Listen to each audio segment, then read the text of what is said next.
BTV ఇది మీ TV. ఆయన ఇప్పుడు ఏపీ ఎలక్షన్స్ రాబోతున్నాయి కదా, ఏ గవర్నమెంట్ అయితే బాగుంటుంది అనుకుంటున్నాను? జగన్మోహన్ రెడ్డి గారు. ఎందుకని జగన్మోహన్ రెడ్డి గారు అనుకుంటున్నాను? ఎందుకంటే ఇచ్చిన పథకాలన్నీ నెరవేరుస్తున్నాడు. ప్రతి ఒక్కటి కార్యకర్త అనేది లేకుండా సామాన్య కార్యకర్త నా నుంచి లేకుండా వాలంటీర్ వ్యవస్థ పెట్టి డైరెక్ట్ ప్రజలకి చేరుస్తున్నాడు. ముందు గవర్నమెంట్ అయితే ఒక జన్మభూమి కమిటీ మెంబర్ వాళ్ళు వానికి లంచం వేయాలి, వీనికి లంచం వేయాలని. ఇప్పుడు అవసరం లేదు. వాలంటీర్ ఇంటి దగ్గరకు వచ్చి పొద్దున్న 5 గంటలకు తలుపు తట్టొచ్చి పింఛన్ ఇస్తున్నాడు. ఏ గవర్నమెంట్ ఇస్తుంది అన్నది? సంక్షేమ పథకాలు మీకు అందినయా? ప్రతి ఒక్కటి ఉంది ఆయన. ఏమేమి అందినాయి మీకు? నాకు భూమి ఉంది, మాకు ప్రతి ఒక్కటి ఉంది. నేనైతే పథకాల గురించి ఆలోచించాను, ఎందుకంటే మా ఇంట్లో పెద్దవాళ్ళు చూసుకుంటారు. నేనైతే ఇంతవరకు చూసుకోలేదు. అంటే నీకు విద్యా దీవెన కానీ అలాంటి నా చదువు అయిపోయింది అన్న. జగనన్న గవర్నమెంట్ వచ్చే లోపు నా చదువు అయిపోయింది. అంటే ఇప్పుడు సంక్షేమ పథకాలు కానీ ఉద్యోగ రంగంలో బాగానే ఉంది అంటున్నారు.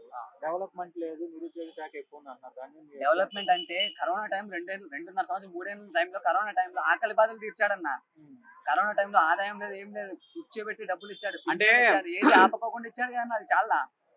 అంటే నేనేమంటున్నా అంటే ఒక ఏపీకే కాదు కదా, ప్రపంచం మొత్తం వచ్చింది కదా అంటున్నారు. ఆ ప్రపంచం అంతా కరోనా వచ్చింది, కానీ ఇచ్చిన మాట ప్రకారం అన్ని చేసుకుంటూ వస్తున్నాడు. ప్రపంచంలో అంతలా కొన్ని బంద్ చేశాడు, కానీ జగన్మోహన్ రెడ్డి బంద్ చేయలేదే.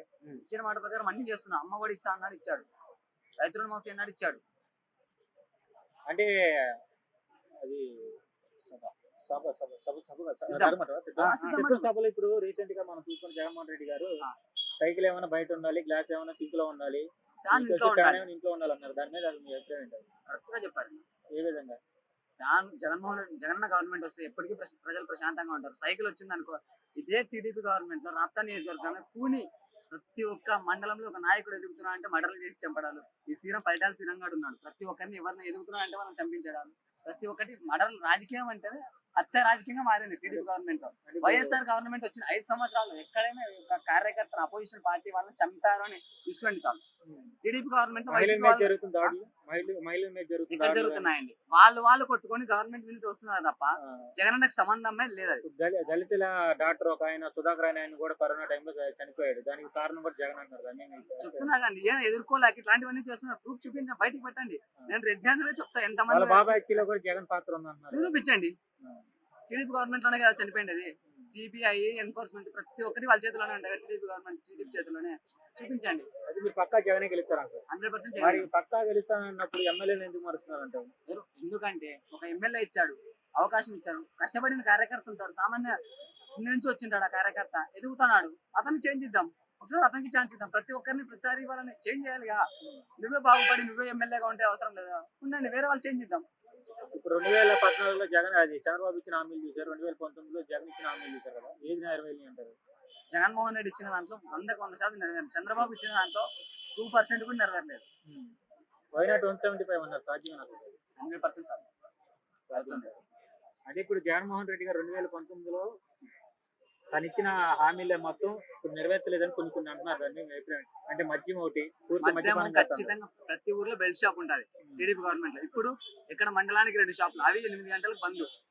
అది మద్యపాన నిషేధం ఉన్నట్టుగా. లేకపోతే ప్రతి ఊర్లో పొద్దున లేసి పనికి పోయిస్తా, పొలం పనికి వెళ్ళొస్తాడు.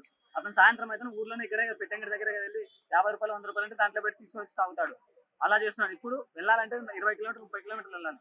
సాలైంది లేకపోతే ఎక్కడ వెళ్తాంలే అని పడుకుంటాడు. ప్రతిపక్షంలో ఉన్నప్పుడు విజయవాడే అమరావతి మాకు ఎలాంటి ఇబ్బంది లేదు అది ఇది అని చెప్పేసిన మనిషి ఇప్పుడు ఎందుకని దాన్ని అన్నారు? అది అన్నాడు కదా, ప్రతిపక్షంలో అన్నాడు. ఓకే, ఇప్పుడు హైదరాబాద్ తెలంగాణ రాష్ట్రంగా విడిగొట్టినప్పుడు హైదరాబాద్ అంతా డెవలప్ అయింది.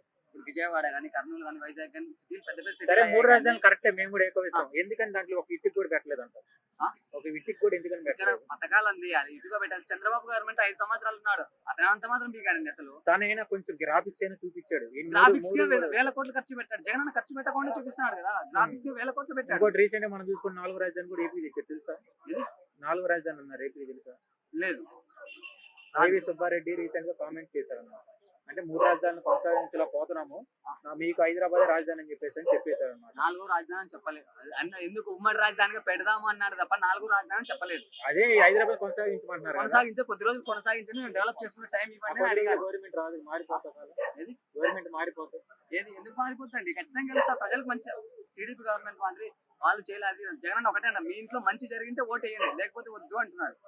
టీడీపీ గవర్నమెంట్ జగన్ గారు మళ్ళీ గెలిస్తే ఎలాంటి అభివృద్ధి ఏపీలో? ఖచ్చితంగా అండి, పేదరికం అనేది నిర్మూలిస్తాడు జగన్ గెలిస్తే. ఖచ్చితంగా అంటే ఉద్యోగాలు కానీ అభివృద్ధి కానీ మొత్తం వస్తాయి. ఖచ్చితంగా వస్తాయి. డెవలప్మెంట్ ఖచ్చితంగా ఉంటుంది. Okay, thank you. మీకు గనక ఈ వీడియో నచ్చినట్లయితే మన ఫ్రెండ్స్ అందరికీ షేర్ చేయండి. మీ బీటీవీని సబ్స్క్రైబ్ చేయండి ప్లీజ్. బీటీవీ, ఇది మీ టీవీ.